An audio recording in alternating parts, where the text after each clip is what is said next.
तो आज हम डिस्कस करने वाले हैं टैली के सेकेंड क्लास सेकेंड लेक्चर में आपका। तो हमने पिछले अध्याय तक हमने जो देखा था उसको हम रिपीट कर दे रहे, क्योंकि टैली थोड़ा सा अलग से आपके प्रोग्राम्स हैं, अलग सॉफ्टवेयर है, इसीलिए हमें बार बार रिपीट करते हुए चलना पड़ेगा। तो देखिए, पिछले अध्याय तक हमने ये बताया था कि टैली क्या है और टैली में हम लोग क्या क्या जानते हैं, क्या क्या एक्टिविटी करते हैं। टैली एक प्रकार का क्या है, अकाउंटिंग सॉफ्टवेयर है। ठीक है, किस प्रकार का, किस लिए है, बिजनेस के लिए है। तो यानी कि टैली जो है एक प्रकार का बिजनेस का अकाउंटिंग सॉफ्टवेयर है। ठीक है, उसमें हम लोग करते क्या हैं, तो उसके अंतर्गत हम लोग ट्रांजैक्शन को मेंटेन करते हैं। इन ट्रांजैक्शन को मेंटेन करने का क्या क्या मतलब है कि हम लोग के लाइफ में हर किसी के साथ लेन देन का कार्य होते रहता है, यानी ट्रांजैक्शन आपके होते रहता है। और उन्हीं ट्रांजैक्शन को मेंटेन करने के लिए जिस सॉफ्टवेयर का हम लोग यूज करते हैं उसका नाम क्या है, टैली है।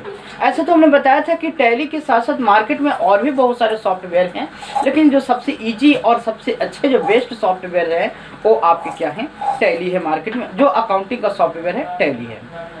अब कहा जाता है कि आखिर ट्रांजैक्शन को हम मेंटेन क्यों करते हैं। ठीक है, यानी कि अगर कोई भी लोग को कहा जाए तो कहा जाता है कि ट्रांजैक्शन को आखिर मेंटेन क्यों करते हैं, किसी चीज़ को रिकॉर्ड क्यों रखते हैं। इसलिए ताकि कभी भी अगर कोई भी हमसे कुछ पूछें तो हम उनका जवाब तुरंत में दे सकें। ठीक है, जैसे मानते हैं कि अगर छोटा मोटा फैक्ट्री है, छोटा मोटा स्कूल है, 2-4 टीचर्स हैं, मानते हैं वहाँ पे हमने ट्रांजैक्शन को मेंटेन मौजवानी कर लिया। लेकिन क्या ये संभव है कि मल्टीनेशनल कंपनी में जहाँ हजारों स्टाफ, लाख 100 स्टाफ जो है कार्य करते हैं, वहाँ पे किसी को मेंटेन करना संभव है? नहीं। ठीक है, तो उन सभी चीज़ को मेंटेन करने के लिए हम जो सॉफ्टवेयर का यूज करते हैं उसका क्या नाम है, टैली है। ठीक है, और इस टैली में हम लोग को मेंटेन करना कैसे है, इसके लिए हम आगे धीरे धीरे करके पढ़ेंगे। क्योंकि टैली मेंटेन करने, जो भी अकाउंट्स को मेंटेन करने के लिए, ट्रांजैक्शन को मेंटेन करने के लिए आपको क्या पढ़ना पड़ेगा, अकाउंट्स पढ़ना पड़ेगा। क्योंकि जब तक कि आप अकाउंट पढ़ेंगे नहीं तब तक कि कभी भी आप उसको मेंटेन नहीं कर सकते थे। इसके बाद हमने बताया था कि ऑर्गेनाइजेशन क्या होता है। तो 3 तरह के आपको ऑर्गेनाइजेशन है बिजनेस का ऑर्गेनाइजेशन, जिसमें आपको पहला ट्रेडिंग था, दूसरा मैन्युफैक्चरिंग और तीसरा आपका क्या है, सर्विस ऑर्गेनाइजेशन।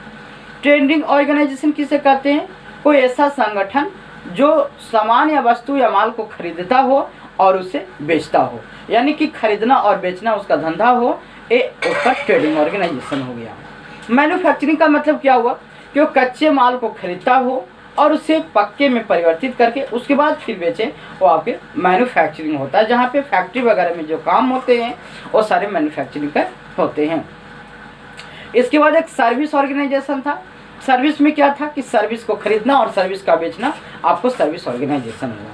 लेकिन इसमें क्या हुआ था, हमने एक और बात बताई थी कि सर्विस ऑर्गेनाइजेशन में दैट टाइप्स ऑफ एक्टिविटी, यानी कि कोई ऐसा काज जिसकी इन विच, यानी जिसके अंदर में आपको मनी गोज आउट, पैसा जा रहा है, what does not return directly. लेकिन आपको क्या हो रहा है कि पैसे डायरेक्टली रूप में आपके पास रिटर्न नहीं हो रहा है।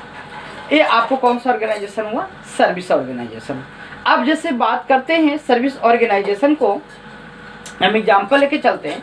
तो देखिए, कहता है कि जैसे मानते हैं कि आप कहीं जा रहे हों, ठीक है, तो आप ऑटो वगैरह या बस वगैरह में बैठते होंगे, आप उनको कुछ पैसे देते हैं, 4 रुपया 8 रुपया अपने होल्ड पे उतारने के लिए, और बस उनको पैसे देते हैं और आप मुस्कुराकर निकल जाते हैं।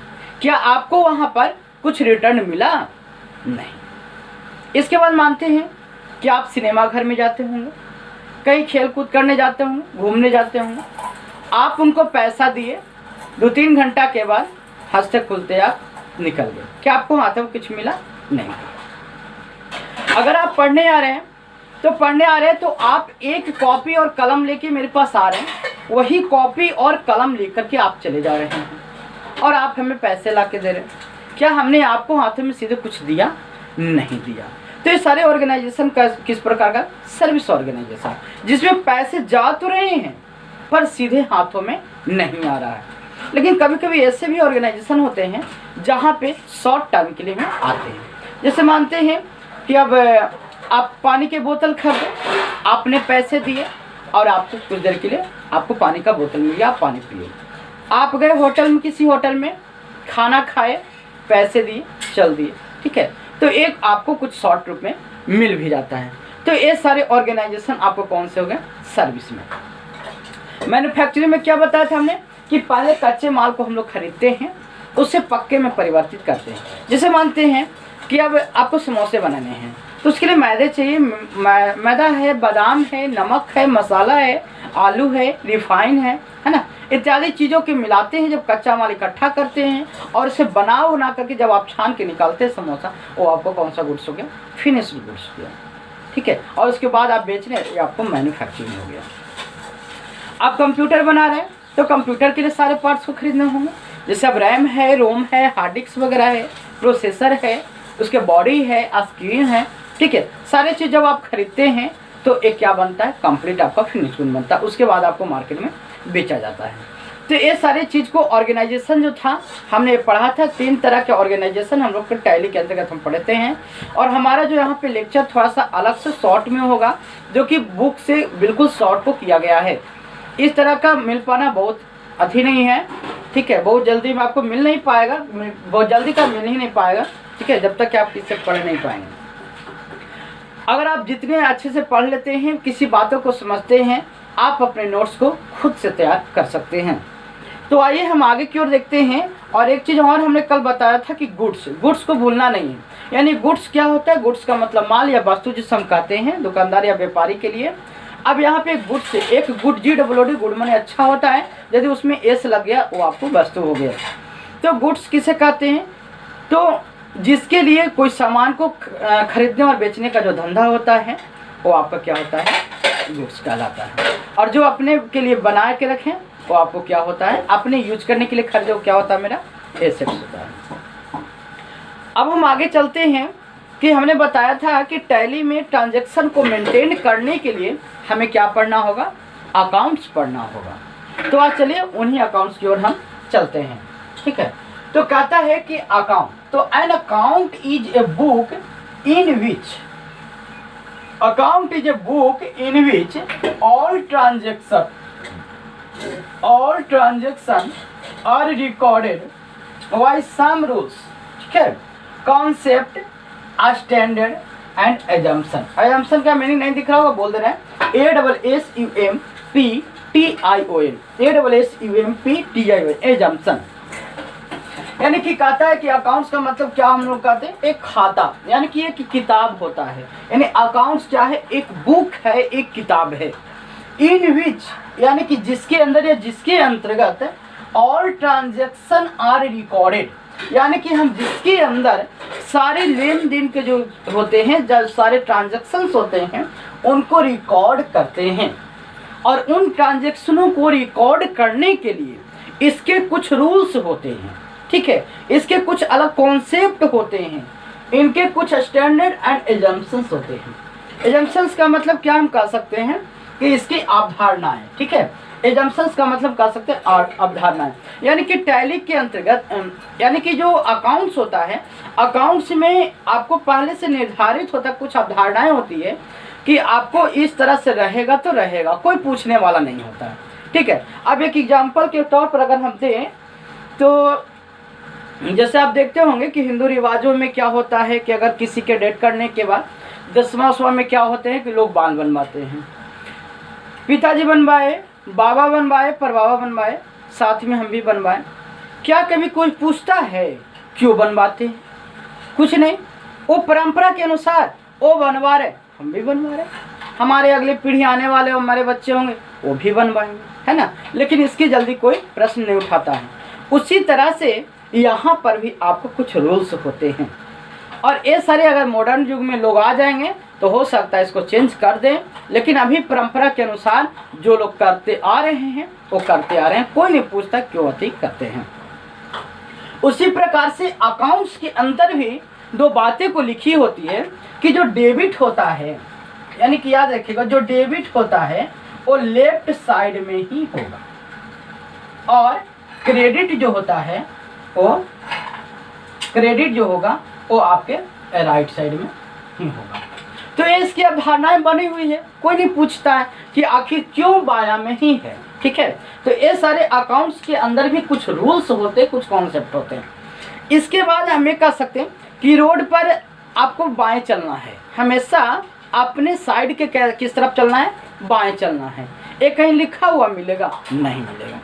मानते हैं आप क्लास में जा रहे हैं तो आपको वहाँ पे क्या लिखा हुआ रहेगा बोर्ड पे सभी जगह कि आपको यहाँ पे बीड़ी खैनी सिगरेट नहीं पीना है, थूक नहीं पीना है।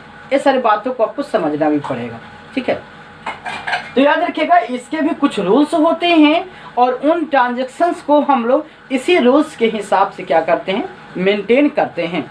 और जब आप ये अकाउंट समझ गए तो समझिए कि आपको सारे एंट्री को करने भी आ जाएंगे।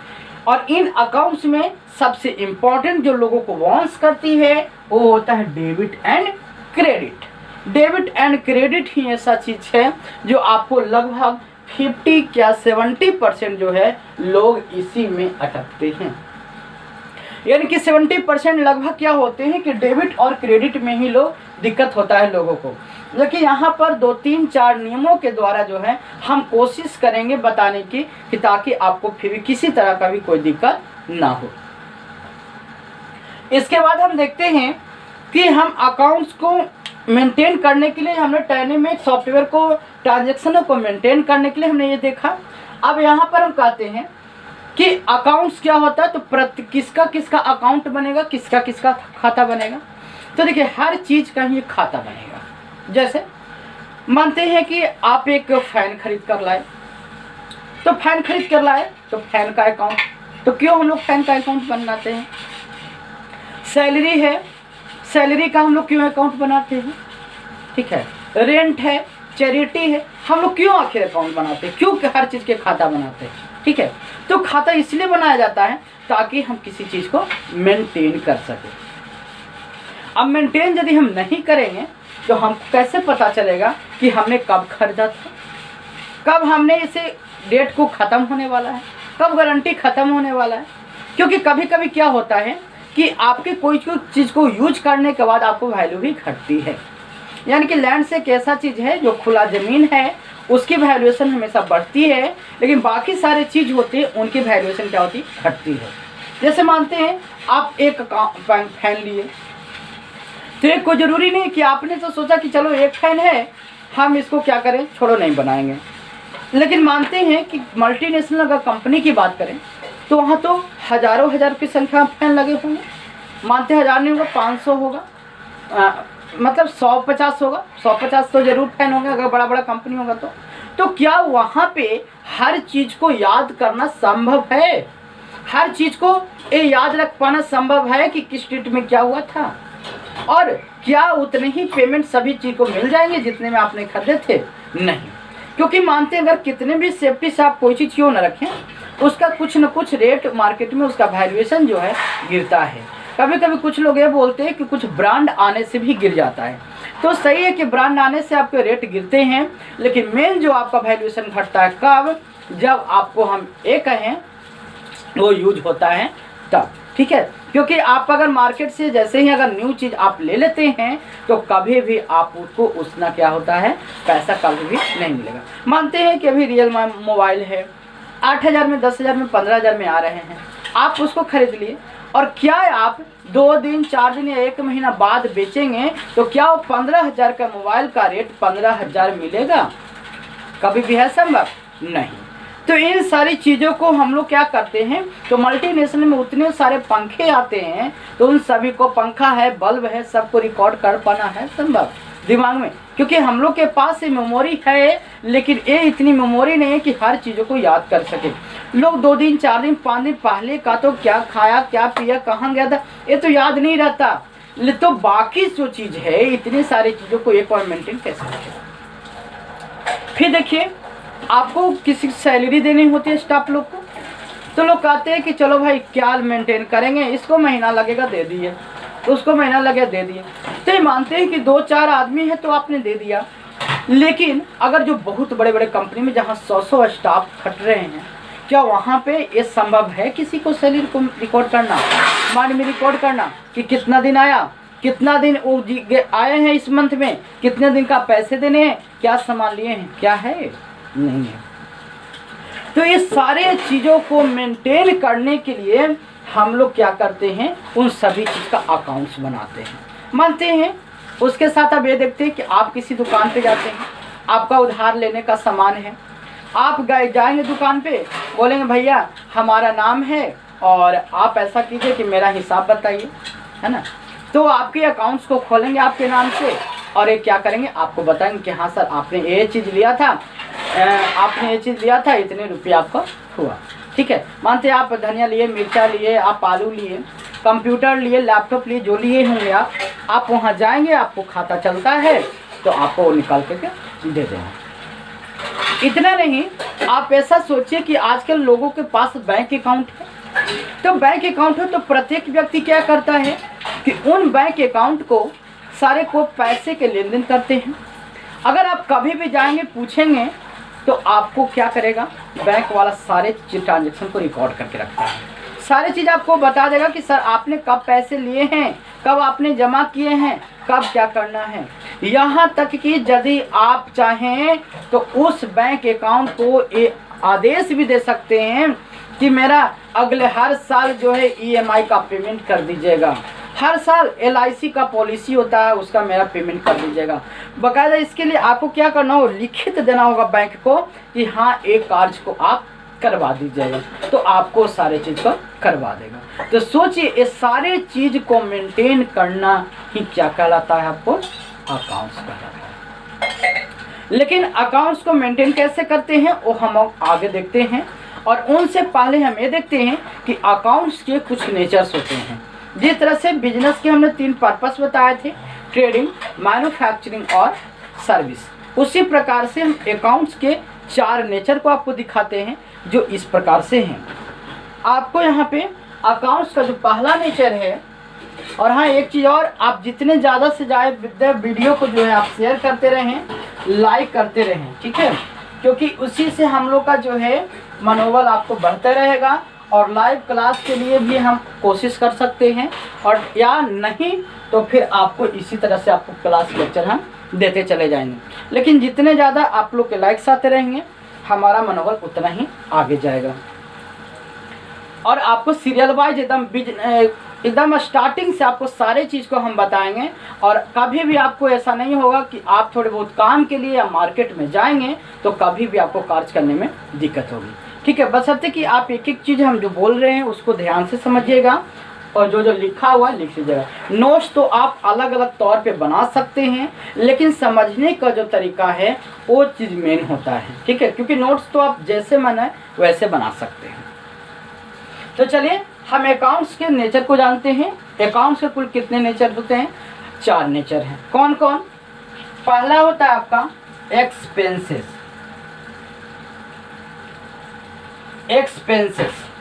ठीक है, एक्सपेंसेस का मतलब क्या होता है, खर्च। एक्सपेंस लिखें या एक्सपेंस मतलब खर्चे हम कर देते हैं। दूसरा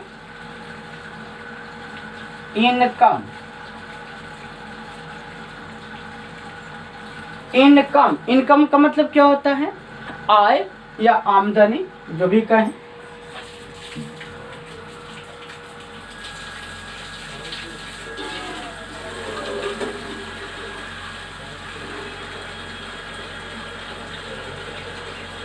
तीसरा है आपका एसेट्स यानी कि संपत्तियां।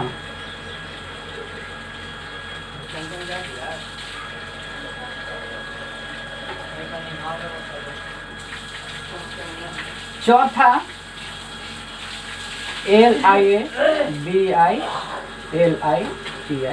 लाइबिलिटीज यानी कि दायित्व, ठीक है। यानी कि अकाउंट्स के आपके टोटल आपके 4 नेचर होते हैं। पहला आपका एक्सपेंसेस यानी कि खर्चे, दूसरा इनकम यानी कि आय या आमदनी, तीसरा आपका एसेट्स संपत्तियां, और चौथा आपका लायबिलिटी यानी कि दायित्व। चलिए एक नज़र हम इनको चलते हैं। देखिए ये अकाउंट्स जो है आपकी एक एक पैसे का हिसाब रख सकता है। अगर आप हर चीज़ को अगर मेंटेन रखें तो आप समझिए कि आप एक एक पैसे का हिसाब रख सकते हैं, प्रॉफिट एंड लॉस निकाल सकते हैं। लेकिन ये इतना लोग कर नहीं पाते हैं। लेकिन जो व्यक्ति बड़े बड़े बिजनेसमैन जो होते हैं उन सारे के पास क्या होते हैं, एक एक पैसे का रिकॉर्ड चाहिए। हम लोग आज है ना कि लोग अलग अलग प्रकार के खर्चे कर दे रहे हैं, लेकिन कंपनी में उन खर्चे का भी रिकॉर्ड होता है। जैसे हमने बताया था कि अकाउंट्स में आप जाइएगा, आपको मानते पीएनबी, मैथ बिहार, कहीं भी आपको जो होगा स्टेटमेंट, आपको खाता खुला होगा। उन खाते में आप क्या करिएगा, जाके पूछेगा कि सर बताइए हमको स्टेटमेंट दीजिए कि आपको क्या क्या पैसे जमा किए हमने, किस किस का कटा है। तो सारे चीज़ वहाँ पे लिखित आपको मिल जाएगा कि सर आपका बैंक चार्ज इतना कटा है, एसएमएस चार्ज ये कटा है, आपका इतना इंटरेस्ट आया है, आपने इतने पैसे जमा किए हैं, आपने इतने पैसे निकाले हैं, सारे चीज़ का आपको रिकॉर्ड मिलेगा। ठीक है, तो ये सारे चीज़ को हम लोग रिकॉर्ड करते हैं, उसी को तो हम लोग अकाउंट्स कहते हैं, क्योंकि वो एक किताब होता है जहाँ पे सारे ट्रांजेक्शन्स को हम लोग क्या करते हैं, कलेक्ट करके रखते हैं। यहाँ पे पहला एक्सपेंसेस यानी कि खर्चे हैं। तो आप बता सकते हैं क्या अलग अलग प्रकार के क्या क्या खर्चे हो सकते हैं अलग अलग टाइप्स में। तो लोग कह सकते हैं कि 10 या 15 या 5 खर्चे लोग बताते हैं, तो उसी में जो है कि लोग अटक जाते हैं। जबकि आप अनगिनत तरीकों के खर्चे करते हैं, लेकिन अगर आप जोड़ने लगिएगा तो अलग अलग टाइप्स के खर्चे आप नहीं पहचान पाइए। जैसे मानते हैं अगर आप इंटरटेनमेंट के फील्ड में चले जाइए तो इंटरटेनमेंट का आपका खर्चा लगेगा। ठीक है, अगर इसके साथ आपको ये हम देखें कि इलेक्ट्रिसिटी में आइए तो इलेक्ट्रिसिटी एक्सपेंस बोलता पंखा का खर्चा। एजुकेशनल में आइए तो आपका पढ़ाई लिखाई का खर्चा है ना। अगर गाड़ी वगैरह चला रहे हैं टैक्स का खर्चा। अगर आपका बिजनेस है तो उन बिजनेस में हिसाब करके अलग प्रकार से हम लोग को खर्चा देते हैं। ठीक है, अगर हम लोग खाना पीना खाते हैं उसका खर्चा। इस प्रकार से आपको कई तरीकों के आप लोग खर्चा करते हैं। ठीक है, चैरिटी दान पुण्य उस तरीकों का खर्चा। तो बहुत तरीकों के हम लोग जो खर्चे करते हैं, लेकिन हम लोग जब जोड़ने लगते हैं तो पता नहीं चलता है कि किस प्रकार का खर्चा है। ठीक है, तो ये आपको खर्चे हैं। तो ये 4 से ज़्यादा अगर आपको मिलता है तो हमें आप कमेंट में लिख के बताएं कि हाँ ये अकाउंट्स के 4 नेचर हैं। इसके सिवाय भी और हम लोग कोई काम को करते हैं, हमारे ऊपर और भी कुछ होती है। इसके बाद हमने देखा दूसरा इनकम।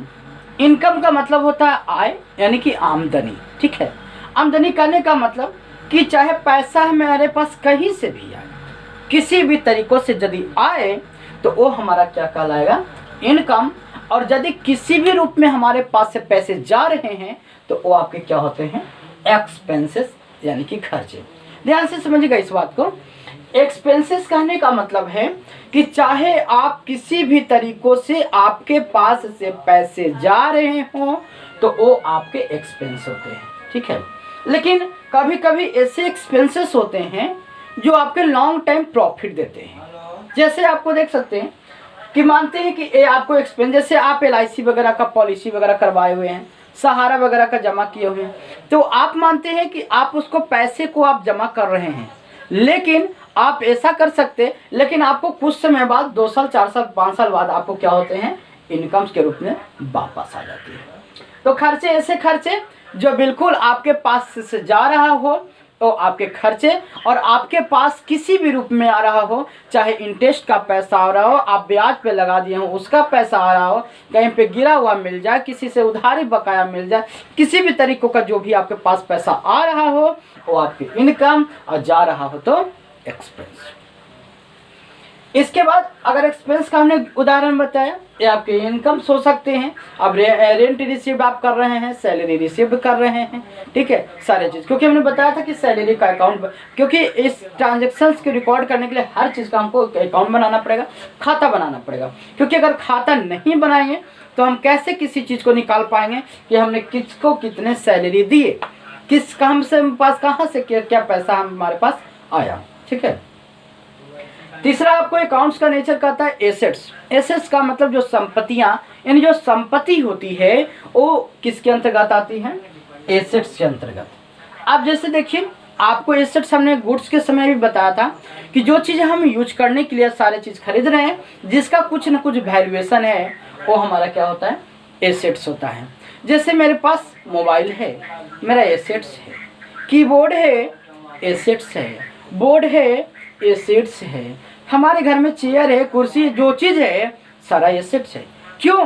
क्योंकि इसके बेचने के बाद हमें कुछ न कुछ उससे मूल्य प्राप्त होगा, कुछ न कुछ धन प्राप्त होगा। यानी वैसे चीज़ जिसको फ्यूचर के लिए हम रखें और फ्यूचर्स के हम लोग रखें और कभी भी उससे कुछ न कुछ हम लोग को धन प्राप्त हो सके, वो सारे आपको क्या होते हैं? एसेट्स होते हैं, जो चीज़ यूज करने के लिए रखे हैं। लेकिन कभी कभी ऐसे चीज होते हैं, कभी कभी ऐसे होते हैं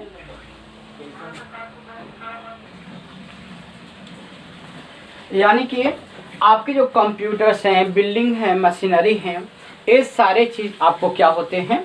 एसेट्स होते हैं। तो आपको इस समझ में आया होगा कि एसेट्स क्या होता है।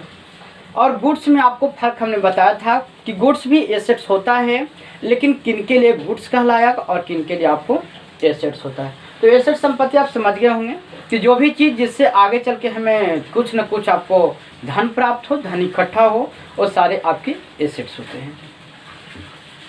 नेक्स्ट है लायबिलिटीज, यानी कि दायित्व। तो देखिए, यही चार चीज़ अगर आप अकाउंट्स का समझ गए तो मोटा मोटी चीज़ आप थ्योरी समझिए, लगभग आप समझ ही जाएंगे। सिर्फ पहचानना है आपको कि कौन कौन से चीज़ हैं, और इसमें थ्योरी लिखने से ज़्यादा आपको समझने की ज़रूरत है। आप ऐसा ना सोचेंगे कि आप 2 लाइन 4 लाइन सर लिखा दिए और 2-4 लाइन में आप 1 घंटा बिता दिए, 10-10 मिनट 20-20 मिनट बिता दे, आधा घंटा बिता दे। ये कभी सोचना नहीं है, क्योंकि ये आपके अकाउंट्स पढ़ रहे हैं और अकाउंट्स को इतना इजी में नहीं लेना है। उसको जितना ज़्यादा से ज़्यादा आप समझने की कोशिश करेंगे उतना ही ज़्यादा आपके लिए बेटर होगा, क्योंकि ये आपको MS ऑफिस की तरह पैकेज नहीं है कि एक्सेल है, वर्ड है, आप थोड़ा बहुत डिजाइनिंग कर दिए, बना दिए, ठीक है। इसमें आपको एक ट्रांजेक्शन उल्टा होगा तो आपके अकाउंट्स पे काफ़ी प्रभाव पड़ेगा। तो यहाँ पे देखिए, हमने 3 चीज़ समझी। एक्सपेंसेस यानी कि खर्चे क्या होते हैं, इनकम्स आय के बारे में, एसेट्स यानी कि संपत्तियाँ, और चौथा आपका क्या होता है? लायबिलिटी यानी कि दायित्व। जैसे अब देखिए, मानते हैं दायित्व का मतलब क्या होता है कि कुछ रिस्पॉन्सिबिलिटी।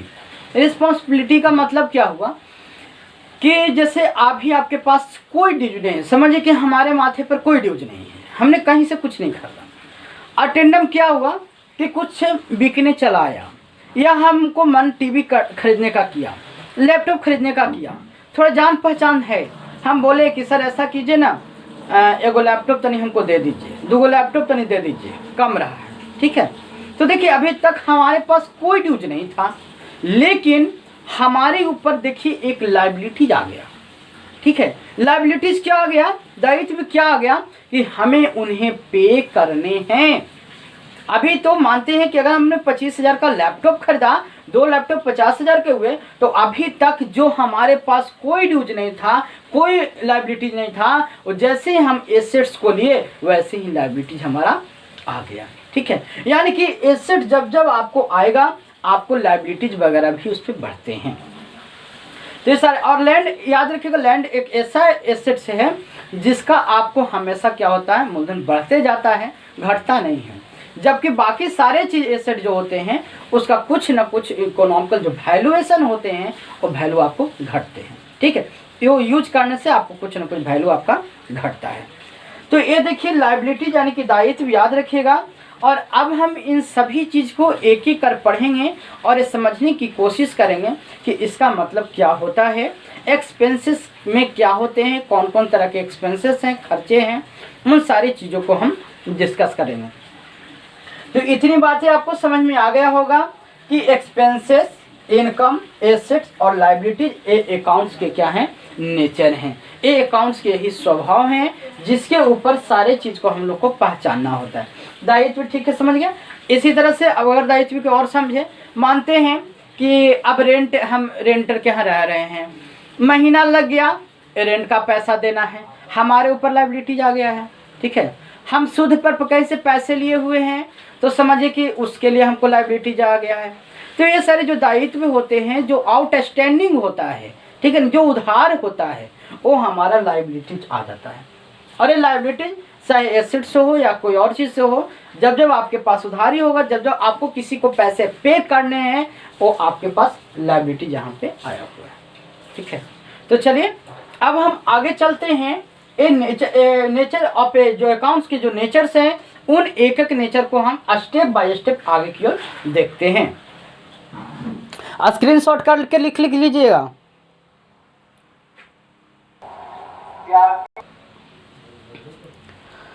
तो ये हमारा पहला आपको नेचर का टाइप्स है एक्सपेंसेस, यानी कि खर्चे, ठीक है। एक्सपेंसेस आपके टू टाइप्स के हमने बनाया है। एक एक्सपेंसेस आपका है डायरेक्ट एक्सपेंस, जिसे हम प्रत्यक्ष खर्चा कहते हैं, और दूसरा आपका है इनडायरेक्ट एक्सपेंस, यानी कि अप्रत्यक्ष खर्चा। अब हम देखते हैं कि प्रत्यक्ष खर्चा और अप्रत्यक्ष खर्चा क्या होता है। तो प्रत्यक्ष खर्चा और अप्रत्यक्ष खर्चा में क्या अंतर है, इनडायरेक्ट और डायरेक्ट एक्सपेंसेस में, वो हम थोड़ी सी डिफिनेशन के तौर पर हम लोग देख लेते हैं। यानी एक्सपेंसेस आपके दो तरह के, इनडायरेक्ट एक्सपेंस और डायरेक्ट एक्सपेंस। चले, पहला एक्सपेंसेस आपका डायरेक्ट एक्सपेंस में कहता है ऑल परचेजिंग गुड्स कॉस्ट, यानी कि ऑल परचेजिंग गुड्स कॉस्ट जो है आपका गुड्स का cost, manufacturing expense and cost factory expenses are called direct expense. यानी कि इसको ध्यान से समझिएगा। कहता ऑल परचेजिंग गुड्स, यानी जो भी सामान आप खरीद रहे हैं, ठीक है, यानी कि कच्चा सामान जो भी आप खरीद रहे हैं, तो उस खरीदने का जो कॉस्ट लगता है वो आपका डायरेक्ट एक्सपेंस होता है। इसके बाद कहता है मैन्युफैक्चरिंग एक्सपेंस, यानी कि मैन्युफैक्चरिंग का मतलब कि जहां सामान को बनाया जाता है, प्रोडक्शन किया जाता है। मैन्युफैक्चरिंग आप पहले भी समझ चुके होंगे कि क्या होता है। यानी मैन्युफैक्चरिंग एक्सपेंस का मतलब जहां पे प्रोडक्ट को बनाया जाता है, बनाने में जो खर्चा लगता है वो आपको मैन्युफैक्चरिंग एक्सपेंस। किस प्रकार का एक्सपेंस है अभी, डायरेक्ट एक्सपेंस, ठीक है। जो हम लोग परचेज करने जा रहे हैं डायरेक्ट किसी कच्चे माल को, वो भी आपको हो गया डायरेक्ट एक्सपेंस। अगर मैं फैक्ट्री में जो सामान बनाने में खर्चा लग रहा है, वो भी आपका डायरेक्ट एक्सपेंस है। एंड कॉस्ट फैक्ट्री एक्सपेंसेस, ठीक है। प्लस में आपको फैक्ट्री में और भी बहुत तरह के खर्चे होंगे, जैसे अब लेबर को देना है, कोयला वगैरह का खर्चा है, ईंधन का खर्चा है, लाइट वगैरह उसका खर्चा है कि नहीं। तो बहुत सारी चीज़ों के खर्चे हैं। तो ईंधन वगैरह का जो खर्चे हैं, तो फैक्ट्री में बहुत तरीके और एक्स्ट्रा जो खर्चे लगते हैं छोटे छोटे, वो सारे आपके किस में आते हैं, डायरेक्ट एक्सपेंस में। अब डायरेक्ट, और इसको अगर हिंदी में लिखा जाए तो आप ये समझ सकते हैं कि माल को खरीदने से लेकर, ठीक है, यानी कि माल को, यानी कि गुड्स को खरीदने से लेकर उसे बेचने के लायक बनाने तक का जो भी खर्च होता है, तो आपका कौन सा खर्चा में आएगा, डायरेक्ट खर्चा में, यानी प्रत्यक्ष खर्चा में। यानी याद रखिएगा, माल को खरीदने से लेकर उससे बनाने और उससे बेचने तक का जो खर्च है, बनाने तक का जो भी खर्चा है, उसे क्या बोलते हैं, डायरेक्ट। और जब वो बन जाता है और वो प्रोडक्ट को बनने के बाद यदि मार्केट में सेल करना है, तो वो आपके कौन से खर्चे हो जाए, इनडायरेक्ट। अभी हम बहुत सारे एग्जांपल्स के साथ हमें समझने की कोशिश करेंगे, ठीक है। ऐसे हम एक छोटा सा और एग्जांपल बताते हैं इसके ऊपर। जैसे मानते हैं कि अभी आपका लॉकडाउन चल रहा है, इस लॉकडाउन में आपको सरसामान बहुत कम मिल पा रहे हैं, ना के बराबर मिल रही है, या राशन वगैरह मिल रहे हैं। अगर आप पाव रोटी के देखिए, तो पाव रोटी वगैरह जो फैक्ट्री वगैरह में बनते हैं, दाल मोट बिस्कुट वगैरह बनते हैं, या हलवाई वगैरह बनाते हैं, समोसा वगैरह बनाते हैं, तो क्या करते हैं कि सबसे पहले एक कच्चे माल को कहीं से बना के लाते हैं। जैसे मानते हैं अब मसौड़ी में पाव रोटी का कारखाना है, पाव रोटी बनता है, लेकिन उसे बनाने के लिए कच्चा माल कहीं से खरीद के लाना हो, तो उसका दुकान कहीं और है, तो वहाँ से खरीद कर लाया, पहले लाने के बाद फैक्ट्री में बनाया। तो इतने सारे जो भी खर्चे होते हैं, यानी कि माल को खरीदने से लेकर उसको प्रोडक्शन यानी कि तैयार करने तक जो भी खर्च आपका लग रहा है वो सारा क्या हो रहा, डायरेक्ट हो रहा। लेकिन मानते हैं कि अगर आपका वो सामान बना हुआ है, अब ऑर्डर आ रहा है सर घर से ही, सर घर पे ही भेजवा दीजिए, तो आपका उसमें आपको खर्चा लगेगा, यानी भेजने में गाड़ी भाड़ा लगेगा, सामान लाने में भी गाड़ी भाड़ा लगता है, तो भी आपका खर्चा है। इसके बाद कुछ कुछ ऐसे होते हैं कि अगर कभी कभी प्रोडक्ट नहीं बिक पा रहा है, मार्केट में नहीं धर पा रहा है, तो क्या करते हैं, हम किसी को कमीशन देना पड़ता है कि सर हमको सामान भिजवा दीजिए, हम इतना आपको कमीशन देंगे, 500 का सामान है, 50 रुपये आपका हुआ, ठीक है। तो इस तरीक़ों से कमीशन के तौर पर भी आपको सामान का भिजवाना। तो जब सामान बनने के बाद जितने सारे भी खर्चे हो रहे हैं, वो सारे खर्चे कौन से होते हैं, डायरेक्ट खर्चे होते हैं, ठीक है। और जो बनने के बाद जो खर्चा लग रहा वो आपको क्या होता है, इनडायरेक्ट। आप जैसे मानते हैं अलग से खर्चा आप क्या कर सकते हैं, जैसे उसको डिलीवरी बॉय को रख रहे हैं उसके लिए पेमेंट दे रहे हैं, गाड़ी भाड़ा चलवा रहे हैं उसको पेमेंट दे रहे हैं, ठीक है, इत्यादि तरह करके। और इसमें लाने का खर्चा, बनाने तक का जो भी खर्चा है वो सारा किसका है, डायरेक्ट का है। इसके बाद हम थोड़ा सा देख लेते हैं इनडायरेक्ट एक्सपेंसेस के बारे में भी। इनडायरेक्ट एक्सपेंसेस भी आप समझ गए होंगे। यहाँ तक था कि बनाने तक का खर्चा, और बनने के बाद बेचने में खर्चा या किसी भी तरह का खर्चा हो, वो सारा आपको कौन सा खर्चा होगा, इनडायरेक्ट। चलिए देखते हैं एक नजर। कहता है ऑल सेलिंग एक्सपेंस, यानी कि जितने भी बेचने में खर्चा लगे। जैसे बेचने कहने का मतलब हो सकता है, जैसे अब कहीं पर रेंट लेकर के दुकान खोल रहे हैं, उसमें बेच करके कर रहे हैं, किसी स्टाफ को रख के सैलरी दे रहे हैं, वो कर रहे हैं, किसी को डिलीवरी बॉय के रख रहे हैं, जो आपको पहुंचाने वाला के लिए उसको पैसा दे रहे हैं। तो सारा क्या है, प्रोडक्ट बना हुआ, बस उसे बेचना है, सेलिंग करना है। तो वो सारे जितने भी खर्चे आ रहे हैं सारे इनडायरेक्ट में आ रहे हैं, ठीक है। फिर कहता है डिस्ट्रीब्यूशन एक्सपेंस, यानी कि अगर कोई चीज़ बांटने वगैरह में जो है, बांटने वगैरह में जो भी खर्चा हो रहा है, वो आपका कौन सा एक्सपेंस हो गया, डिस्ट्रीब्यूशन एक्सपेंस। जैसे अब कहने का मतलब हो गया कि एमआर वगैरह दवाई वगैरह को जानते हैं, अब किसी डॉक्टर के यहाँ जाएंगे, मार्केट में उनका सेल नहीं हो पा रहा है, फ्री में जाके सैंपल देते हैं कि सर इसको चला कर देखिए, बहुत अच्छा काम करता है, चला कर देखिए, लीजिए इतना सैंपल दे रहे हैं, आप चला के देखिए फ्री में, ठीक है। यानी बांटते वगैरह हैं, या फिर कहीं कहीं और कोई चीज़ पर्चे वगैरह जो बांटे जाते हैं कि इसका ये चीज़ है, इसका ये चीज़ है। तो अलग अलग तरह के खर्चे जो होते हैं वो भी सारा इनडायरेक्ट है। यानी सिर्फ बनाने तक का ये याद रखिएगा कि माल को खरीदने से लेके बनाने के लायक तक बनाने का जो भी खर्चा है वो सिर्फ डायरेक्ट है, बाकी सारे इनडायरेक्ट। इसके बाद कहता है administration expense and management expense, office plus expense. देखिए ऑफिस में जो खर्चा होता है वो भी आपका इनडायरेक्ट होता है। ऑफिस में हजारों खर्चे हैं, मानते हैं कलम नहीं है तो कॉपी नहीं है तो पेज नहीं है, कोई गेस्ट आ गए उनको पानी लाओ तो चाय लाओ तो नाश्ता करा, बहुत तरह की चीज़ है, ठीक है। बिजली बिल का पेमेंट है तो इसका पेमेंट है, तो रेंट का पेमेंट है, तो सैलरी दर, बहुत तरीक़ों का खर्चा है, वो सारे आपको ऑफिस प्लस सेक्शन पे आ जाते हैं। वेलफेयर स्टाफ वगैरह का भी जो होता है एक्सपेंसेस। इसके बाद कहता है, तो यहाँ पर एक चीज़ और देखिए, एक एडमिनिस्ट्रेशन और एक हमने लिखा मैनेजमेंट, ये दोनों में क्या अंतर है, तो देखिएगा लगभग अंतर तो खास नहीं है, लेकिन अगर आप चाहिए तो इसको समझ सकते हैं। एडमिनिस्ट्रेशन एक्सपेंस का मतलब है कि जिसको हम प्रोटोकॉल के रूप में कहते हैं कि जो मानना है तो मानना है। अब मैनेजमेंट एक्सपेंस का मतलब क्या होगा कि जैसे मानते हैं कि कोई खरीदने आप सेलिंग करने जा रहे हैं, तो सेलिंग करने जा रहे हैं तो ये मायने नहीं रखता है कि अगर कोई बॉस जा रहे हैं, बॉस के साथ स्टाफ जा रहे हैं, तो ये मायने नहीं रखता है कि वो बैग को कौन रख रहा है। बॉस भी रख सकते हैं, स्टाफ साथ में जा रहा है वो भी रख सकते हैं। क्यों? क्योंकि मेन मैनेज करना है, मेन मैनेज ये करना है कि आखिर सेल कैसे हमको बढ़ाना है, ठीक है। मानते हैं बॉस हो गए, उनको समझाने नहीं आ पा रहा है, ठीक है, लेकिन स्टाफ जो है बहुत ही अच्छे हैं, बहुत इंटेलिजेंट है, सभी जगह बहुत अच्छा अपना बना लेते हैं, रिश्ता बना लेते हैं, रिलेशनशिप उनका अच्छा सेल मार्केट में होने लगता है, ठीक है। तो उस स्थिति में ऐसा नहीं है कि बॉस उनका बैग नहीं पकड़ सकते, ठीक है, वो रख सकते हैं।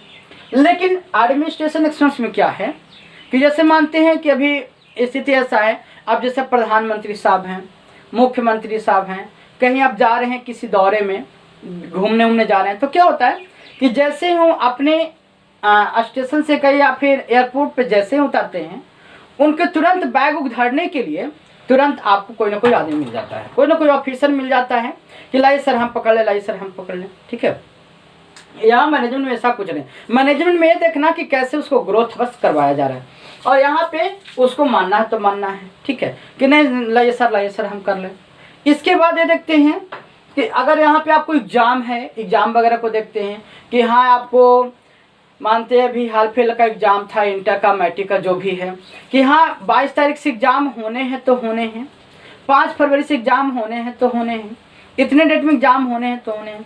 अगर किसी कारण के कोई त्रुटि नहीं रहा, कोई किसी तरह का त्रुटि नहीं रहा, तो आपको उसी समय पे एग्ज़ाम देने हैं तो देने हैं।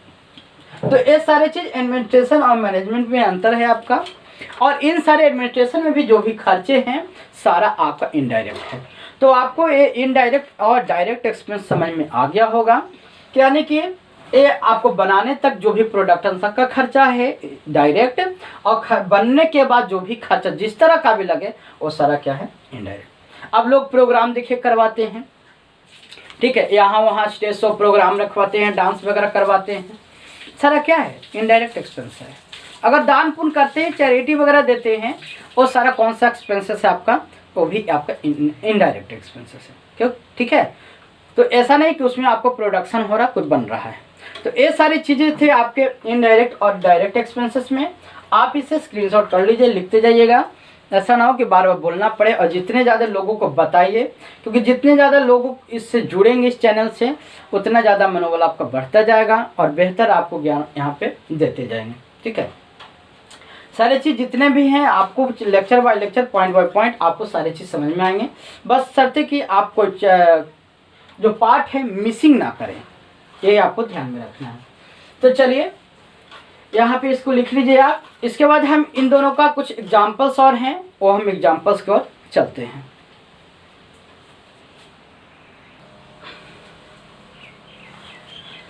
तो हमने इनडायरेक्ट और डायरेक्ट एक्सपेंस को हमने बताया। इसके बाद हम ये लिख लीजिएगा आप लोग कुछ एग्जाम्पल्स इनडायरेक्ट और डायरेक्ट एक्सपेंस का। कल के अध्याय में हम ये बताएंगे कि इनडायरेक्ट और जो डायरेक्ट एक्सपेंसेस है, जो इसके एग्जाम्पल्स हैं, इसके क्या मतलब है। और आज ये जो अटा है इतने आप लिख लीजिए। इनडायरेक्ट के अभी और कुछ एग्जाम्पल्स लिखा देंगे, कल लिखा देंगे। और आज हम वेजेज एंड सैलरी के बारे में भी बता देंगे। तो सबसे पहले एग्जाम्पल्स को आप सुन लीजिएगा, और जिनको हिंदी नहीं पता रहेगा टेंशन नहीं लीजिएगा, हिंदी भी हम आपको सबको बताते जाएंगे। एक है वेजेज। वेजेज का मतलब क्या होता है आपका, मजदूरी। ठीक है, यानी कि यहाँ पे पहले आप सारे एग्जाम्पल्स को आप लिख लेंगे, और अगले अध्याय में सारे एग्जाम्पल्स को अच्छे से हम लोग समझने की कोशिश करेंगे। इसके बाद है वेजेज एंड सैलरी, यानी कि जो मजदूरी को जो वेतन मिलता है, मजदूर वगैरह को वेतन मिलता है, वो सारे को यहाँ पर आपको उसी वेजेस को यहाँ सैलरी के नाम से पुकारा जाता है। वेजेज एंड सैलरी, यहाँ है सैलरी एंड वेजेज। फिर यहाँ पे डायरेक्ट एक्सपेंस में आपका आ जाता है गैस, पता ही होगा, फ्यूल ईंधन पता ही होगा, कोयल कोयला, कैरेज इनवर्ड। कैरेज इनवर्ड का मतलब जो आप कोई सामान वामान खरीदने जाते हैं तो फैक्ट्री तक जो पहुंचाने में जो चार्ज वगैरह लगता है उसे हम क्या बोलते हैं, कैरेज इनवर्ड। और कैरेज का मतलब क्या होता है, जो ढुलाई उलाई में खर्चा होता है, जैसे मानते हैं कोई अब माथा पर करके कैसे करके आपको पहुंचा दे रहा है, या आप ठेला वाला कर रहे हैं तो कैरेज इनवर्ड आपका हो जाएगा। कैरेज ऑन परचेज, यानी कि आपको जो सामान खरीदने में लगता है वो आपका कैरेज ऑन परचेज। ये सारे चीज़ हम बताएंगे। डॉक चार्ज, जो कहीं कहीं पर किसी चीज़ का चार्ज लगता है, जो डायरेक्ट आपका जाता है टैक्स के रूप में, जो डायरेक्ट टैक्स के रूप में आपका जाता है, डॉक चार्ज हो गया। इसके बाद इम्पोर्ट ड्यूटी। एक इम्पोर्ट ड्यूटी आपका, एक एक्सपोर्ट ड्यूटी होता है, जहाँ से सामान आन जान का जो है जो टैक्स वगैरह लगता है, जो उसका लगता है चार्जेबल लगता है, वो आपका इम्पोर्ट ड्यूटी कहलाता है। फैक्ट्री प्लस एक्सपेंसेस, यानी कि आपको फैक्ट्री वगैरह में जो भी खर्चे होते हैं वो सारे खर्चे आपको किसके होते हैं, इनडायरेक्ट के आपके, डायरेक्ट के आपके होते हैं। यानी कि फैक्ट्री में जो जो खर्चा लग रहा है आपको छोटे मोटे बनाने तक, मतलब सामान को प्रोडक्शन करने तक का जो भी खर्चा लग रहा है आपका, तो आपका कौन सा एक्सपेंस आ गया, डायरेक्ट एक्सपेंस। इसके बाद इनडायरेक्ट एक्सपेंस को भी हम लोग सुन लेंगे कुछ एग्जाम्पल्स, और अभी बहुत सारे एग्जाम्पल्स हैं, लिखने की कोशिश तरफ किए लेकिन नहीं हो पाया, तो चलिए आप इस प्रकार से लिख ले सकते हैं। सैलरी, सैलरी एंड वेजेज ये आपका है। फिर है रेंट। रेंट आपका क्या है, इनडायरेक्ट एक्सपेंस, यानी जितने सारे आपके इनडायरेक्ट एक्सपेंस ही हैं। रेंट, कमीशन, डोनेशन, ठीक है। ये आपको पता ही होगा, रेंट मतलब जो भी हम लोग महीना जो पे वो करते हैं जहाँ पे रेंट मालिक लोग को। इसके बाद कमीशन, कमीशन का मतलब कभी आयोग भी होता है, संगठन भी होता है, और कमीशन का मतलब दलाली या घूस वगैरह जो होता है, जैसे नौकरी वगैरह लगाने के लिए भी कुछ लोग पैसे देते हैं, और सारे आपके क्या हो जाते हैं, कमीशंस के रूप में आ जाते हैं। या फिर कभी कभी ये भी हो सकता है कि जैसे किसी सामान को बिचवाने के लिए कोई कमीशन दे रहा है कि सर इतना देंगे, उतना देंगे, इतना सेल कर दीजिए, सारे कमीशंस होते हैं, इसके कई मतलब निकलते हैं आपके। इसके बाद आपका होता है चैरिटी, चैरिटी डोनेशन, डोनेशन का मतलब घूस होता है कि नौकरी लगवा देंगे, इतना देना उतना देना है, 10 लाख 20 लाख रुपए देते हैं आजकल लोग, ठीक है। क्योंकि आजकल लोग, अगर कहा जाए कि नौकरी में अगर आप किसी भी तरह से नौकरी लग जाता है तो कर लेना चाहिए, ठीक है। क्योंकि अधिकांश जगह पे तो अब कुछ न कुछ ले ही दे करके, कुछ यहाँ पे बहुत कम इंटेलिजेंट लोग होते हैं जो डायरेक्ट वे में आपको नौकरी हो पाता है। तो चाहे जैसे भी नौकरी हो, पढ़ के हो या जैसे भी हो या कहीं पर भी हो, हमारी कोशिश होती है कि हर लोग सरकारी जॉब अगर लेते हैं तो बहुत बेटर होता है। इसके बाद आपका चैरिटी, चैरिटी का मतलब जो दान पुण्य जो हम लोग करते हैं, जैसे मानते हैं कि कहीं कहीं कोई संस्था है, वहाँ आपने दान कर दिया किसी चीज़ को बनाने के लिए, या फिर कहीं कहीं भीख मांगने लोग होते हैं तो आपने उससे दान वगैरह में देते हैं, उससे हम क्या बोलते हैं, चैरिटी बोलते हैं। टेलीफोन एक्सपेंसेस आपको पता ही होगा कि मोबाइल वगैरह का जो भी खर्चे होते हैं, लैंडलाइन बिल का जो भी खर्चे होते हैं और सारे। प्रिंटिंग एक्सपेंस, अगर मानते हैं कि प्रिंटिंग वगैरह में जैसे आपका प्रिंटर है, आपका बिजनेस चल रहा है, वहाँ पे प्रिंटिंग वगैरह में खर्चा है, प्रिंटर ख़राब है, कभी कार्टेज नहीं है, कभी इंक नहीं है, ठीक है, तो वो सारी चीज़, या फिर पेजेज नहीं है। स्टेशनरी एक्सपेंस, जैसे कॉपी कलम वगैरह में जो भी खर्चा है, पेजेज में खर्चा है, वो सारे स्टेशनरी में आपके आ जाते हैं। इसके बाद है इलेक्ट्रिसिटी एक्सपेंस, आपको पता ही होगा, इलेक्ट्रिसिटी मतलब बिजली बिल का जो एक्सपेंस आता है वो आपका हो जाता है, ठीक है। क्योंकि मीटर आपका एक एसेट्स के रूप में होता है, याद रखिएगा, जो हम आगे चल के बताएंगे। लेकिन उसके जो बिल आते हैं वो बिल आपके क्या हो जाते हैं, एक्सपेंस। कौन सा एक्सपेंस, इनडायरेक्ट एक्सपेंस में। तो इनडायरेक्ट एक्सपेंस और डायरेक्ट एक्सपेंस में आपको बहुत अच्छे से आना चाहिए सारे चीज़ के एग्जाम्पल्स को, और इन्हीं के आधार पर इन सभी चीज़ का हम अकाउंट्स बनाएंगे, लेजर बनाएंगे, खाता बनाएंगे, ठीक है। इसके बाद कोरियर एक्सपेंस, कोरियर एक्सपेंस का मतलब जैसे पोस्ट ऑफिस के द्वारा कहीं से भी क्या होता है कि देखते हैं ना कि एक जगह से दूसरी जगह पर कोरियर यानी सामान कुछ कोरियर के द्वारा हम भेजते हैं, उसका आपका एक्सपेंस। पोस्टेज एक्सपेंस जो होता है पोस्ट ऑफिस के द्वारा, जैसे भी आपका एक्सपेंस है। ब्रोकरेज यानी कि इसको भी हम दलाली वगैरह कहते हैं। जनरल एक्सपेंस, बाकी छोटे मोटे खाना दाना, इसका उसका, चाय पानी, ये ऑफिस में बहुत तरह का कार्य है, पानी लाओ तो ये लाओ, सारी चीज़ जनरल एक्सपेंसेस आपका हो जाते हैं। अगर और भी हम कहा जाए तो डिस्काउंट है, लॉस बाय फायर है, लॉस बाय थेफ्ट है, ठीक है। ये सारे एक्सपेंसेस क्या होते हैं, सारे इनडायरेक्ट होते हैं। तो लॉस बाय थेफ्ट है, डिस्काउंट है, लॉस बाय फायर है, बैड डेब्ट्स है, ये सारे चीज़ को क्या हम करते हैं, अगले अध्याय में बताएंगे। इस अध्याय में थोड़ा सा हम ये बताने की कोशिश करते हैं, इसको आप आराम से लिख लीजिएगा, और अगले अध्याय में इंतजार करेंगे। जितने ज़्यादा हमारे लाइक्स आते जाएंगे उतने ही ज़्यादा हमारा मनोबल बढ़ेगा, और डेली जो है प्रत्येक दिन जो है आपको समय तो समय आप वीडियो अपलोड होते जाएंगे। ये सारे आपके प्यार और आपके मनोबल के ऊपर हैं। अब यहाँ पे हमें देखते हैं कि पहला आपका ऑप्शन है वेजेज एंड सैलरी। कहता है कि वेजेज किसे कहते हैं और सैलरी किसे कहते हैं, ठीक है। तो देखिए, जो शारीरिक काम करता है यानी कि जो शरीर से काम करता है, जिसमें बुद्धि की कम प्रयोग होती है, ना के बराबर प्रयोग होती है, उसे हम लोग क्या बोलते हैं, मजदूरी बोलते हैं। लेकिन जिन्हें पेमेंट मिलता है, जो सैलरी मिलता है, जो मानसिक रूप से काम करते हैं, ठीक है, उन्हें हम क्या बोलते हैं, सैलरी बोलते हैं। याद रखिएगा, जो शारीरिक रूप से मेहनत करते हैं उन्हें हम मजदूरी कहते हैं, और जो मानसिक रूप से मेहनत करते हैं उन्हें हम क्या बोलते हैं, सैलरी बोलते हैं। अगर आप पैसे दे रहे हैं तो उसको क्या बोलते हैं, सैलरी बोलते हैं। जैसे आप देखते हो ना, घर में मिस्त्री वगैरह को लगाते हैं ईंटा वगैरह जोड़ने के लिए, तो कहते हैं इनका इतना मजदूरी हुआ, दे दीजिए। लेकिन अगर मानते हैं कि अगर हम कहीं पर पढ़ाने जा रहे हैं और वहाँ पे जैसे हमने बोला कि सर 1 घंटा का 1000 रुपया लेंगे, या मंथली जो है कि हम 1 घंटा पढ़ाएंगे, आपको 1000 रुपया आपको देना है, हर बैच में 2000 रुपया आपको देना है, 5000, मतलब फिक्स एक किया हुआ है। तो सर अगर देंगे, हमको पैसा मानते हैं, हम अगर निकल रहे हैं पढ़ा करके उनके यहाँ से, तो ऐसा थोड़ी ना है कि वो कहेंगे कि सर लीजिए आपका मजदूरी है, क्योंकि बोलने में भी ठीक नहीं लगेगा।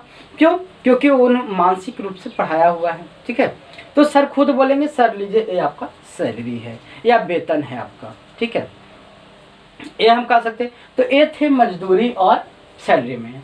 लेकिन मानते हैं कि कभी कभी लोग ये पूछ देते हैं कि मेंटल क्या होता है सर। ठीक है, तो मेंटल वही जो मानसिक रूप से काम करते हैं। लेकिन कभी कभी ऐसा भी होता है कि लोग मानसिक पे काम करते हैं, दिमाग से काम करते हैं, लेकिन देखने में कैसा लगता है? शारीरिक लगता है, यानी फिजिकल लगता है। कैसे? अब देखिए, और उन लोग को भी क्या मिलता है? सैलरी मिलता है। अब देखते हैं कि जैसे आप रेलवे वगैरह में देखते होंगे काम करते हुए, नट बोल्ट कसते हैं, तो नट बोल्ट कहते हैं दिमागी वहाँ पे लगाते हैं। उन्हें सर्टिफिकेट सरकार के द्वारा ये ऑथराइजेशन मिला होता है कि ये गवर्नमेंट के एम्प्लॉय हैं, और जो भी गवर्नमेंट के एम्प्लॉयज होंगे उनको क्या मिलेगा? सैलरी मिलेगा। इसके बाद हमें देखते हैं कि पढ़ाना लिखाना सारा आपका मानसिक है। कभी कभी ऐसा होता है कि कोई को गाड़ी का पार्ट वगैरह कसते देखते होंगे तो सोचते होंगे कि पता नहीं फिजिकल वर्क है या मेंटल वर्क है, समझ में नहीं आता है। तो इस बात को भी ध्यान रखिएगा कि फिजिकल वर्क और मेंटल वर्क में क्या अंतर है। क्योंकि एक फिल्म है आपका जो कि बहुत ही अच्छा फिल्म है, आप ये देख सकते हैं, ओम जय जगदीश। ओम जय जगदीश अगर आप फिल्म देखेंगे, जगदीश साहरे का नहीं, ओम जय जगदीश का, तो आप इसमें देखिएगा अमिताभ बच्चन ये सब का फिल्म है, बहुत ही अच्छा है। जिसमें एक अमेरिका के होते हैं, टूट जाते हैं तीनों लोग, फिर एक अंत समय में क्या होते हैं कि सब एकजुट हो जाते हैं। उतनी तो याद नहीं है, लेकिन आपको थोड़ी बहुत याद है जो बता दें, क्योंकि उन्हें जो होते हैं उनके अमेरिका के होते हैं, अमेरिका में कार की प्रोडक्शन होती रहती है, बनती रहती है, और वहाँ पे क्या होती है कि उनकी पत्नी बोलती है, उनके पति को देखती है कि गाड़ी के अंदर से वो काम करते हैं, नट बोल्ट करते हैं। तो एक आदमी देख के बोलता है कि ये शारीरिक काम नहीं, मेहनती काम करते हैं, मेंटल काम कर रहे हैं। जबकि पत्नी अमेरिका में पढ़ी लिखी होती है और उनको ये नहीं पता होता है कि मेरे पति मेंटल काम कर रहे हैं या अति फिजिकल काम कर रहे हैं। ठीक है, तो यहाँ पे देखिए, वहाँ पे उनको ऑथोरिटी है, वो बना सकते हैं, और साथ में बनाने के लिए क्या होना चाहिए? दिमाग होना चाहिए, क्योंकि दिमाग रहेंगे तभी वो कार्य को कर पाएंगे। तो ये सारे को याद रखिएगा। जो भी लोग शारीरिक काम करते हैं उन्हें हम वेजेज कहते हैं, मजदूरी कहते हैं। लेकिन जो लोग मेंटल्स काम करते हैं, मानसिक तौर पे काम करते हैं, उन्हें हम क्या कहते हैं? सैलरी कहते हैं। यानी कि जो भी लोग गवर्नमेंट एम्प्लॉय हो, जो भी हो, अगर वो गैर सरकारी जो भी हों, यहाँ पर उनको हम कह सकते हैं यदि मेंटल काम करेंगे तो। ठीक है, और मजदूरी का मतलब आप समझ ही गए होंगे। तो इस प्रकार से अब सारी चीज़ को ऐसा है, और कुछ और चीज़ हम आगे चल के बता देंगे। इसको फिलहाल इतना लिखिए और आगे देखते हैं। देख कर के जो है कि घर में थोड़ा बहुत प्रॉब्लम के चलते बार बार थोड़ी सी आना जाना होता है।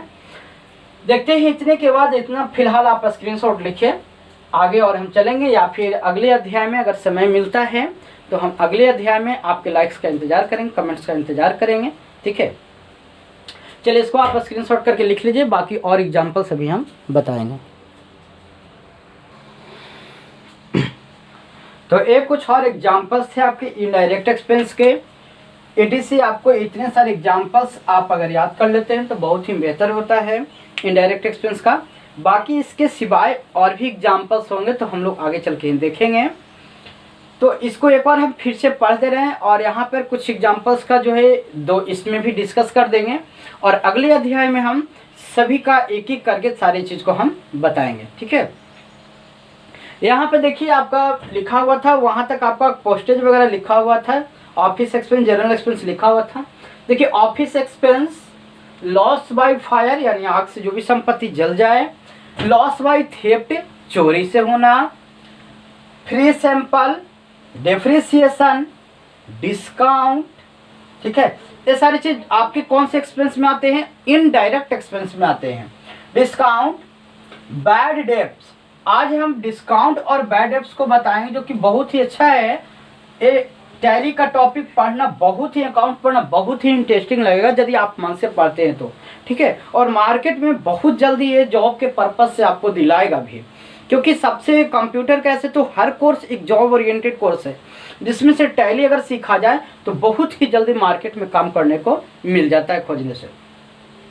तो ये आपको बैड डेब्ट्स और डिस्काउंट में भी अंतर बताएंगे, बहुत ही इंटरेस्टिंग लगेगा अगर आप पढ़ेंगे और सुनेंगे हर चीज़ को तो, ठीक है।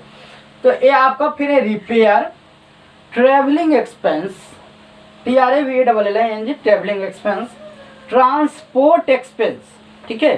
ट्रांसपोर्ट एक्सपेंस भी क्या है आपका इनडायरेक्ट है।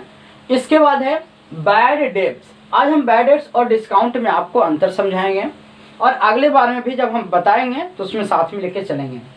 बैड डेब्ट्स हो गया repair, travelling expense, transport expense, ठीक है। ट्रांसपोर्ट एक्सपेंस है कॉन्वेंस एक्सपेंस, कॉन्वेंस एक्सपेंस, फिर है कैरेज आउटवर्ड। यहाँ पे डायरेक्ट में आप लिखे थे कैरेज इनवर्ड, यानी सामान को अंदर लाने में जो लगा था खर्च, यहाँ आउटवर्ड जो सामान को बाहर ले जाने में लगेगा, कैरेज आउटवर्ड। फिर एक कैरेज ऑन सेल्स, ठीक है, यानी कि बेचने में जो भी लगेगा खर्चा।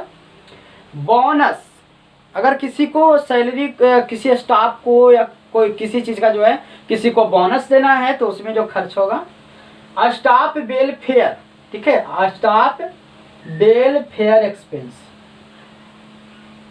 वेलफेयर एक्सपेंस आपका हो गया।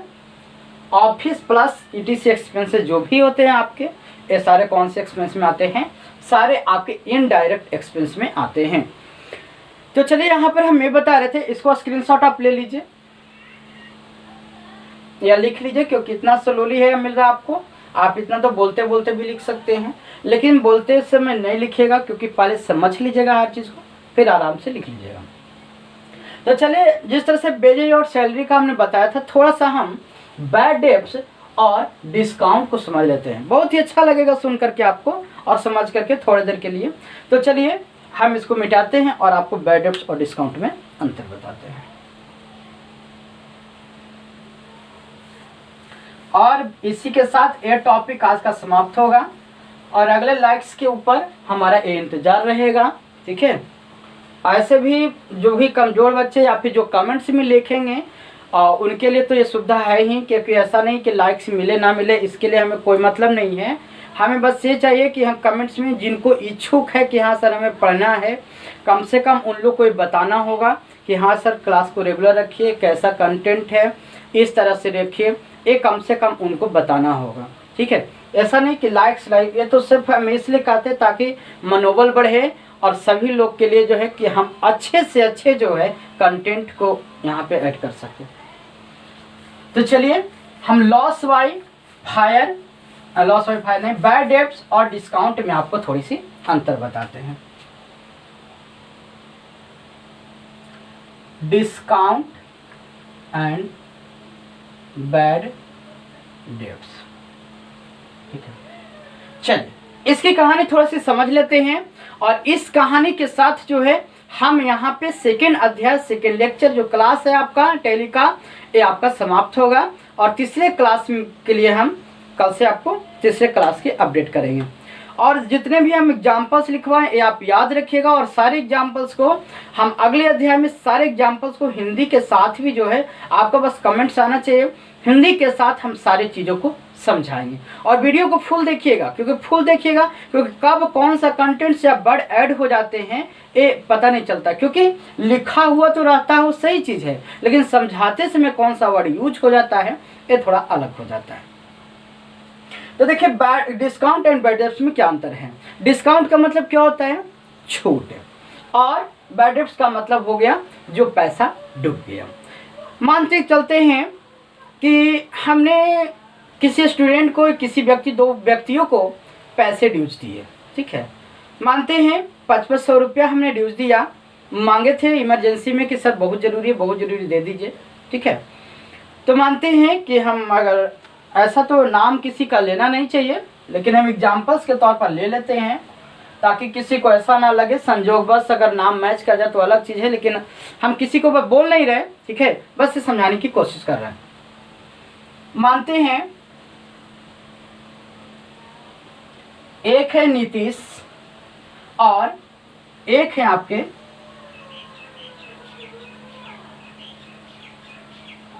राज,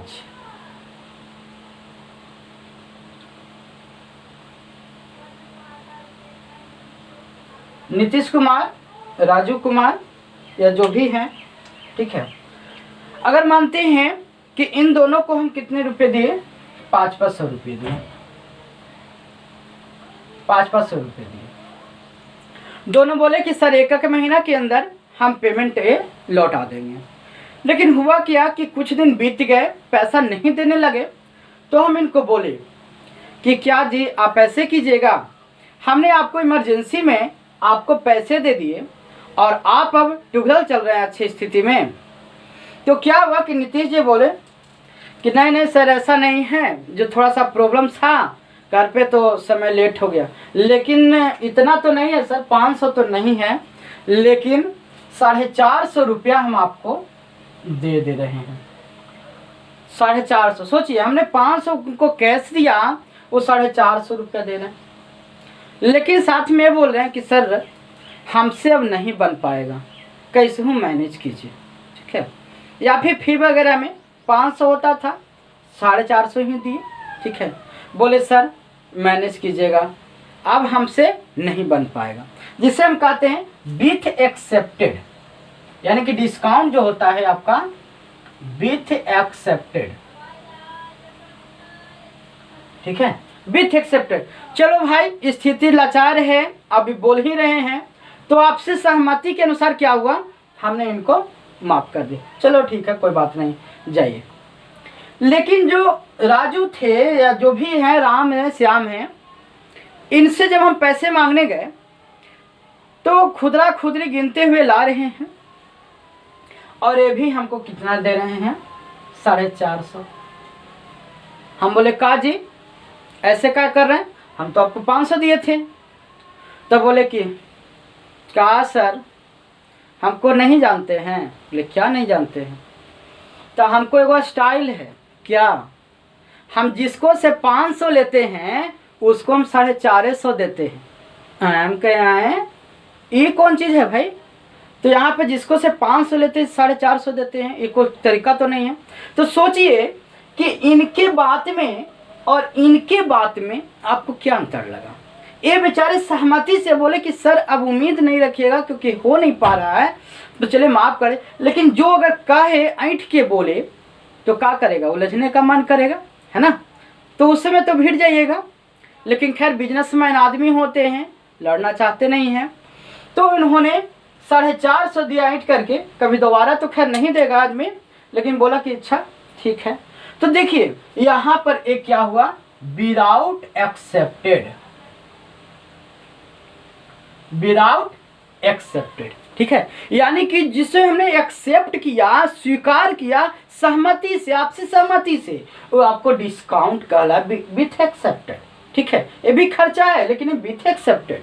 जबकि यहाँ पे विदाउट एक्सपेक्टेड बैड एप्स यहाँ पे कह रहे हैं, चैलेंज कर रहे हैं कि हम जिसको से 500 लेते हैं उसको 450 रुपया देते हैं। ये इनका कहने का तरीका गलत था, और यानी कि ये विदाउट एक्सेप्टेड है, और इस तरह के परिस्थितियों में समझते हैं हम पैसा डूब गया, ठीक है। मैं आज छूट दे दिया, चलो भाई मैनेज हो गया, लेकिन इस स्थिति में हमारा पैसा क्या हुआ, डूब गया। तो यहाँ पे मन था लेने का, लेकिन कुछ कर नहीं पा सकते, या कर भी लेते बहुत सारे लोग। तो ये सारे चीज़ थे बैड डेब्ट और डिस्काउंट में अंतर। बाकी सारी चीज़ को भी हम देखेंगे, तो इसलिए कहते हैं कि कहीं कहीं पर इसका टॉपिक जो है थोड़ा इंपॉर्टेंट हो जाते हैं, और प्रत्येक वीडियो के एंड तक अगर देखेंगे तो और हर चीज़ अच्छे से समझ में आपको आ जाएंगे। तो आशा है कि ये सारी चीज़ को आप समझ गए होंगे कि डिस्काउंट और बैड डेब्ट में भी क्या अंतर है, और बाकी के कल अंतर जो है इनडायरेक्ट और डायरेक्ट एक्सपेंस में भी हम लोग कर लेंगे। बाकी तो आपको पता ही हो गया होगा कि डायरेक्ट एक्सपेंस क्या है, इनडायरेक्ट एक्सपेंस क्या है, और आगे चल के अगले 4 से 5वें लेक्चर्स में हम आपको डेबिट और क्रेडिट करने के लिए धीरे धीरे स्टार्टिंग आपको कर देंगे। एक्सपेंस नेचर आपको देखना है, अकाउंट्स के नेचर देखने के बाद, ठीक है। तो थैंक्स।